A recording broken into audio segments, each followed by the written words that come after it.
তো হ্যালো বন্ধুরা, তোমরা সবাই কেমন আছো? আশা করি তোমরা খুব ভালো আছো। তোমাদের আশীর্বাদে আমরাও ভালো আছি। তো তোমাদের সামনে নিয়ে চলে এসেছি আবারও ছোট্ট একটি ভিডিও নিয়ে। অনেক কদিন ভিডিও দেওয়া হয়নি কিছু সমস্যার কারণে, কারণ ঠান্ডা লেগেছে, শরীরটা একটু খারাপ, ওই জন্য ভিডিও দিতে পারিনি। তো দেখো সকালে, এখন বাজে হচ্ছে মঙ্গলবার, তো এখন বাজে সকাল 5টা। তো এখন থেকে আমি আমার আজকের ভিডিওটি শুরু করছি। তো দেখো রাতে সমস্ত কিছু ভিজিয়ে রেখেছিলাম, বিছানা, চাদর, বালিশের ওয়ার, কারণ সকালে ঘুম থেকে উঠেই ওগুলো আগে কাচতে হবে, ওই জন্য।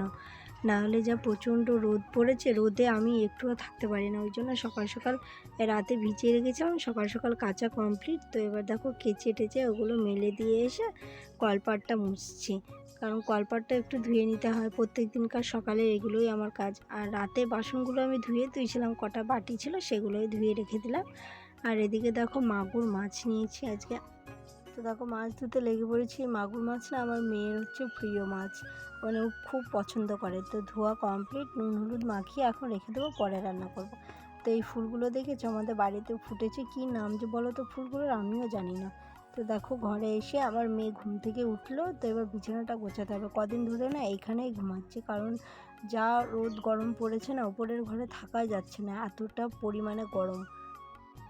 তো ওই জন্যই এই কদিন ধরে, এক সপ্তাহ ধরে নিচেই শোয়া হচ্ছে, কারণ দিনে যেমন তেমন করে কেটে যায়, কিন্তু রাতে যদি একটু ঘুমটা ভালো না হয় না, মানে বিরক্তিকর লাগে, ওই জন্য নিচেই শোয়া। নিচের ঘরটা তাও একটু ঠান্ডা উপরের ঘরের থেকে।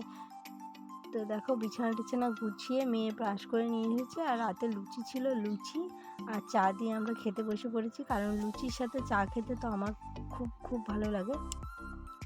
এদিকে দেখো রোদের যা ততক্ষণে চাদরগুলো শুকিয়েও গিয়েছে, তো তুলে নিয়ে এবার খাওয়া দাওয়া করে, আজকে সকালে খেয়েছে হচ্ছে ভিজা ভাত, মেয়েকেও তাই খাইয়েছে। খাওয়া দাওয়া করে দুপুরের জন্য রান্না করতে চলে এসেছি।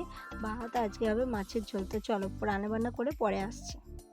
তো এদিকে দেখো স্নান টান করেও চলে এসেছি, মেয়েকে স্নান করানো কমপ্লিট। তো আমিও মেয়েকে আগেই করিয়ে দিয়েছি, তারপরে আমি নিজে করেছি, কারণ আজকে মাথা টাথা ঘষলাম। তো আমি ওকে বললাম তুমি আগে করে নাও, তারপরে আমি করব, নাহলে ও আর আমি একসাথেই স্নান করি। তো ওখানে বসে বসে ছবি আঁকছে, আর আমি স্নান টান করে মাথাটা আঁচড়ে নিচ্ছি। তো ভিজা চুলে মাথা হারলে না চুলটা একটু কম কমই পড়ে, আর শুকনো চুলে যদি মানে ভিজা চুলে যদি না হাঁচড়ানো হয়, মানে এক গাদা করে চুল পড়ে। তো চলো সিঁদুর টিঁদুর পরে নিয়ে তো মেয়েকে খাওয়াবো, আমি নিজে খাবো। তো দেখো ভাতও বেড়ে নিয়েছি। তো আজকে শুধু মাছের ঝোলই করেছি, আর কিছু করিনি। তো চলো খাওয়া দাওয়া করে পরে আবার তোমাদের সাথে পরে আসছি। তো এখন বাজে হচ্ছে বিকেল 5টা। তো দুপুরে খাওয়া দাওয়া করে ঘুমিয়ে গিয়েছিলাম, অনেকক্ষণ ঘুমিয়েছি আজকে কারণ অতটা গরম পড়ছে না, ওই জন্য ঘুমিয়ে গিয়েছিলাম। মা মেয়ে তো দুজনেই। তো ঘুম থেকে উঠে দেখছি যে মানে মেঘলা মেঘলা করেছে। তো ওই জন্য দেখো জামা টামা যেগুলো বাইরে সব ছিল, কম্বলটা বাইরে ছিল, লাগবে না যেগুলো, সেগুলো সব অনেক দিন থেকে ভাবছি যে শোকেসে ভরবো, ভরা আর হচ্ছে না। তো ওগুলো সমস্ত গুছিয়ে নিয়ে তো চুলটা এবার বাঁধবো, কারণ শ্যাম্পু করেছি। তো শ্যাম্পু করা চুলে গরমকালে গরমে বেশি বিরক্তি লাগে। আর আমার না ছোট ছোট চুল বেশি আছে, ছোট ছোট চুলগুলো না হাওয়াতে মানে চোখে মুখে পড়ে, ওই জন্য শ্যাম্পু করলে একটুও থাকতে পারি না। তো চলো বিকেলে এই চুল টুল বেঁধে নিয়ে ঘরটা ঝাড় দেবো, ঘরটা একটু গোছাবো। ওদিকে মেয়েও টিভি দেখছে, আমিও সাথে টিভি দেখছি। তো চলো আজকের ভিডিওটি এই পর্যন্ত থাকলো, দেখা হবে আবার পরের কোনো ভিডিওতে। ততক্ষণ সবাই সুস্থ থেকো, ভালো থেকো, সাবধানে থেকো। আর তোমরা প্লিজ প্লিজ ভিডিওটি দেখো, এবং কেমন হয়েছে অবশ্যই কমেন্ট করে জানিও। আর ভিডিওটি ভালো লাগলে সবাই চ্যানেলটি সাবস্ক্রাইব করে দিও।